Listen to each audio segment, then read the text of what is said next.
آیت آتی ہے فوراً اس کی اوپر عمل ہو جاتا ہے. اس کو کہا جاتا ہے ایمان.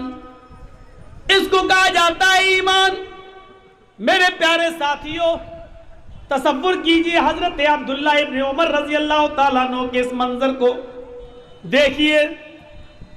بیمار ہیں، ایمان بھی دیکھیے اور عمل صالح بھی دیکھیے.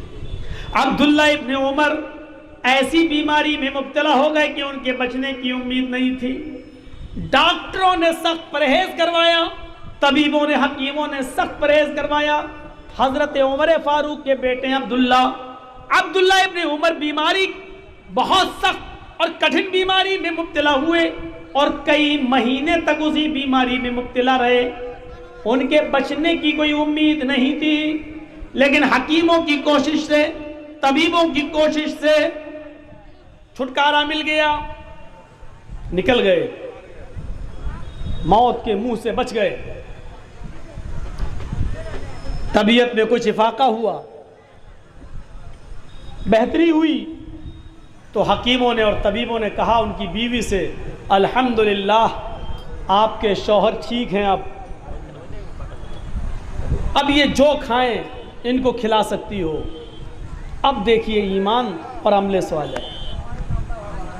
یہ جو کھائیں تم اب ان کو کھلا سکتی ہو، اب کوئی پرہیز کی ضرورت نہیں ہے، لیکن ابھی آرام کی ضرورت ہے. یعنی کام نہیں کریں گے، ابھی بستر پر لیٹے رہیں گے، ابھی کام نہیں کروائیے گا ان سے، لیکن یہ موت کے خطرے سے باہر آ چکے ہیں اور پرہیز ختم. اب یہ جو کھانا چاہیں کھا سکتے ہیں.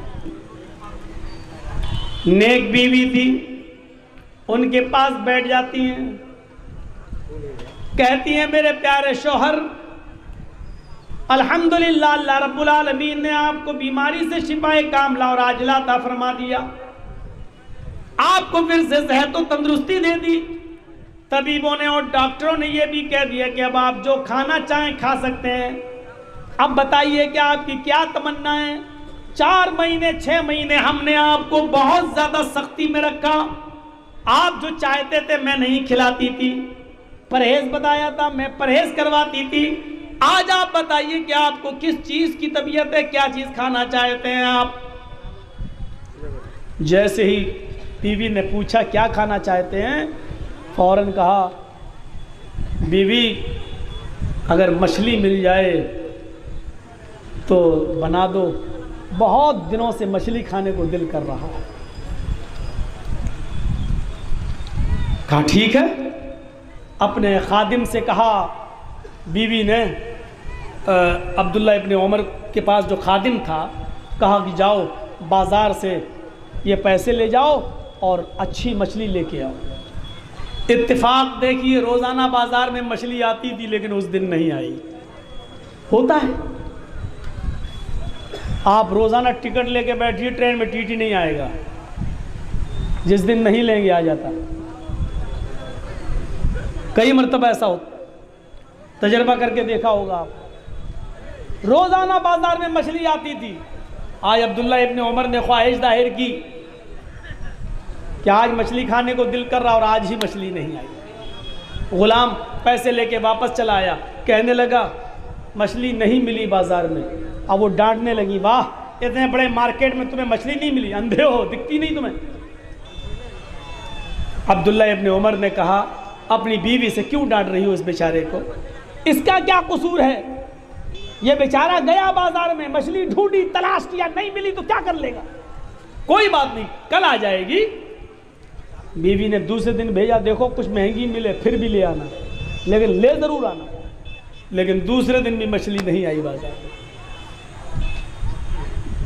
آپ کنکھی نظروں سے دیکھ رہے ہیں، کام چور، تھوڑی محنت نہیں کر سکتا، آگے نہیں بڑھ سکتا. لیکن عبداللہ ابن عمر کے آگے نہیں چل رہی ہے بیوی کی. نہیں، اس نے ڈھونڈا ہے، تلاش کیا، نہیں ملی، کیا کرے. تیسرے دن گیا خادم، تیسرے دن مچھلی مل جاتی ہے. اب تصور کریے، میں اپنی سپیڈ یہاں تھوڑی سلو کر رہا ہوں، ذرا منظر دیکھیے. تیسرے دن مچھلی مل گئی، بیوی نے اس کو بنایا، کاٹا، پیس کیے، پھر اس کو اچھی طریقے سے صاف کیا، دھویا، تیل میں بھونا، مسالہ ڈالا اور بہترین قسم کی اچھی طریقے سے مچھلی پکا کر اور اس کے ساتھ پراٹھا بنایا، دسترخوان لگا دیا شوہر کے بستر پر ہی، پھر کڑھائی اٹھا کے لائیں، دسترخوان پر رکھ دی، پراٹھا اٹھا کے لے آئیں، اپنے ہاتھ سے شوہر کو اٹھاتی ہیں، بٹھاتی ہیں اور پراٹھے کا لقمہ توڑتی ہیں، اس میں مچھلی لگاتی ہیں اور اپنے ہاتھ سے اپنے ہسبینڈ کے، اپنے منہ کے، اپنے شوہر کے منہ تک لے جاتی ہیں۔ جیسے ہی وہ لقمہ ان کے منہ تک جاتا ہے، ابھی انہوں نے منہ کھولا بھی نہیں تھا، اتنے میں دروازے پر ایک آواز آتی ہے، شیئن للہ۔ کیا گھر کے اندر کھانے کی کوئی چیز ہے جو اللہ کے نام پہ مجھے مل جائے؟ میرے بچوں نے 5 دن سے کھانا نہیں کھایا۔ یہاں ایمان ٹٹولنے کی ضرورت ہے اور یہاں عمل صالح کی ضرورت ہے۔ روٹی کا لقمہ ابھی بیوی کے ہاتھ میں ہے، منہ کھلا ہوا ہے، یہیں سے ہاتھ پکڑ لیتے ہیں عبداللہ ابن عمر اپنی بیوی کا، ایسے دسترخوان پر رکھو، آواز پر کان لگاؤ، شیئا للہ، اللہ کے نام پر مجھے بھی کچھ مل جائے، میری بیوی میرے بچوں نے بھی کئی دنوں سے کھانا نہیں کھایا۔ عبداللہ ابن عمر فوراً وہ دسترخوان اٹھاتے ہیں پراٹھے کے ساتھ اور مچھلی کے ساتھ اور اپنی بیوی کے حوالے کرتے ہیں، میری بیوی، جس کے بیوی اور بچے کئی دنوں سے بھوکے ہوں اور یہ آواز سن لینے کے بعد یہ مچھلی، یہ پراٹھے کا لقمہ میرے حلق کے نیچے چلا جائے، قیامت کے دن میں اپنے اللہ کو کیا منہ دکھاؤں گا؟ ایمان کا کون سا حصہ میرے پاس رہے گا؟ جاؤ اس کو دے دو۔ ہم لوگوں کی بیوی ہوتی تو کیا کہتی؟ اسی وقت ٹپکنے کو تھا، تھوڑا سا اور رک جاتا، ابھی آنے کو تھا، کیا تھوڑا سا اور صبر نہیں ہوا؟ ایک تو 3 دن تک مچھلی نہیں ملی، تیسرے دن مچھلی ملی تو بڑی محنت سے اس کو پکایا، صاف کیا، پکایا دسترخوان پہ، اور جیسی کھلانے چلی ویسے ہی صاحب اللہ کے نام پہ مانگنے والا آ گیا۔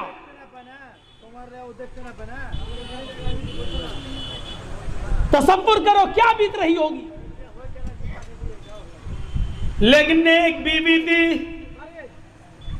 اپنے شوہر کی عادت سے واقف تھی، اس لیے شوہر کو کچھ نہیں بولا۔ ایک بات کہتی ہے کہ اے میرے پیارے شوہر، مچھلی آپ نے بنوائی ہے، مچھلی آپ کھا لیجئے۔ ایسا کرتے ہیں مچھلی میں جتنا پیسہ لگا ہے، پراٹھے میں جتنی قیمت لگی ہے، میں مچھلی اور پراٹھے کی اتنی قیمت میں نکال کر الماری میں سے، تجوری میں سے میں اس کو نکال کر اس مانگنے والے سائل کے حوالے کر دیتی ہوں۔ آپ کو مچھلی پسند ہے، پتہ نہیں اس کو اور اس کی بیوی بچوں کو مچھلی پسند ہوگی بھی یا نہیں، ہم یہ قیمت اس کو دے دیتے، وہ اپنی پسند کا کھانا اپنے گھر میں بنا لے گا۔ اس میں کیا برائی تھی؟ کہنے لگے میری بیوی تم بہت ٹھیک مشورہ دے رہی ہو، مچھلی یہی رہنے دو، مچھلی ہم کھائیں گے، آپ کھا لیں گی، ہم لوگوں کے بچے کھائیں گے، لیکن مچھلی اور پراٹھے میں جو قیمت لگی ہے وہ نکال کر اس کو دے دو۔ اب دکھاتا ہوں ایمان اور عمل صالح۔ بیوی تجوری کھولتی ہے، قیمت نکالتی ہیں اور لے کر دینے جا رہی ہیں۔ عبداللہ ابن عمر نے کہا ادھر آؤ، دیکھوں تم کم تو نہیں دے رہی ہو اس کو۔ انہوں نے جب اس درہم گنے تو اندازہ لگا لیا کہ مچھلی اتنے کی ہوگی، تیل مسالہ اتنے کا ہوگا، آٹا اتنے کا ہوگا، سب کی قیمت کے حساب سے جوڑ کر کہا کہ ٹھیک ہے میری بیوی، تم کچھ زیادہ ہی دے رہی ہو، کم نہیں دے رہی ہو، اچھا ہے ٹھیک ہے جاؤ دے آؤ۔ جیسے وہ قیمت دینے کے لیے پہنچتی ہیں دروازے پر، ابھی دروازہ کھولا بھی نہیں ہے، ابھی سائل کے ہاتھ میں قیمت دی بھی نہیں، اتنے میں عبداللہ ابن عمر پھر آواز لگاتے ہیں میری بیوی قیمت لے کر ادھر آؤ۔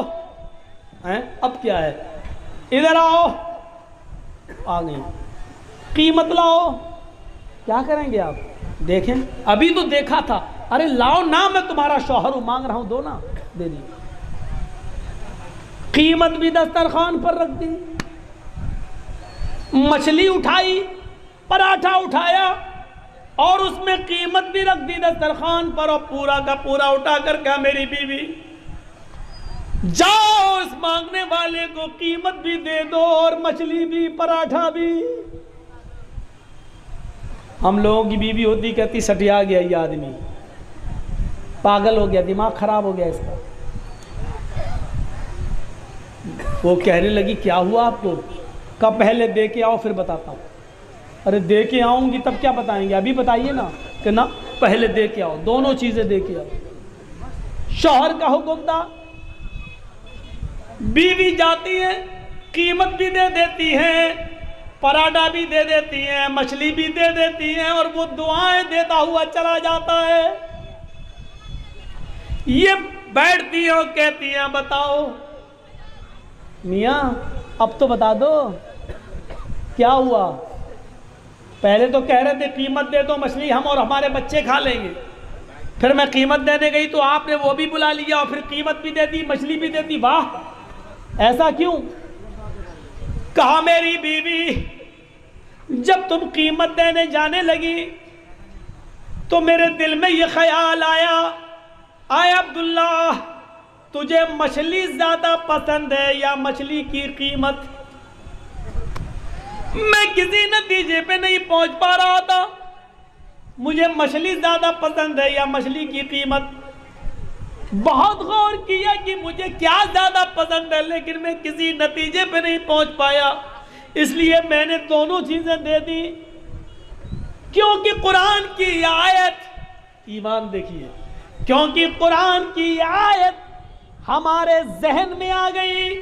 جب تم قیمت دینے جانے لگی تو قرآن کی آیت میرے دماغ میں آ گئی، میرے مائنڈ میں آ گئی، لن تنالوا البر حتی تنفقوا مما تحبون۔ تم اس وقت تک نیکی نہیں پا سکتے ہو، تمہیں اس وقت تک ثواب نہیں مل سکتا ہے جب تک تم اللہ کی راہ میں وہ چیز خرچ نہ کرو جو تمہیں سب سے زیادہ پسند ہے، جو تمہیں سب سے زیادہ محبوب ہے۔ جب تک اپنی سب سے چہیتی چیز کو قربان نہیں کرو گے، اللہ کی راہ میں نہیں دو گے، تمہیں نیکی نہیں ملے گی۔ میں سوچنے لگا اللہ میں مچھلی دوں تب ثواب ملے گا یا قیمت دوں تب ثواب ملے گا؟ اللہ مجھے قیمت زیادہ پسند ہے یا مچھلی زیادہ پسند ہے؟ اللہ مجھے کیا پسند ہے؟ لیکن میں کسی نتیجے پہ نہیں پہنچ پایا کہ مجھے قیمت پسند ہے یا مچھلی، اس لیے میں نے دونوں چیزیں دے دی۔ اے اللہ مجھے نہیں معلوم کہ مجھے مچھلی زیادہ پسند ہے یا اس کی قیمت، اے اللہ تیری نظر میں جو بہتر ہو اس کا ثواب تو مجھے دے دے۔ اللہ میرے نام اعمال میں ثواب لکھ دے، اللہ مجھے نیکی سے نواز دے۔ اللہ میں نے سائل کو مچھلی بھی دے دی، اس کی قیمت بھی دے دی۔ میرے پیارے ساتھیوں، یہ تھا ایمان اور یہ تھا عمل صالح جو دل کی گہرائیوں سے ہوتا ہے۔ الا الذین آمنوا وعملوا الصالحات، جن کے اندر ایمان ہے اور جنہوں نے ایمان کے ساتھ ساتھ عمل صالح کیے، یہ لوگ کامیاب ہیں اور یہ لوگ نقصان میں نہیں ہیں، یہ لوگ جنت میں جانے والے لوگوں میں سے ہیں۔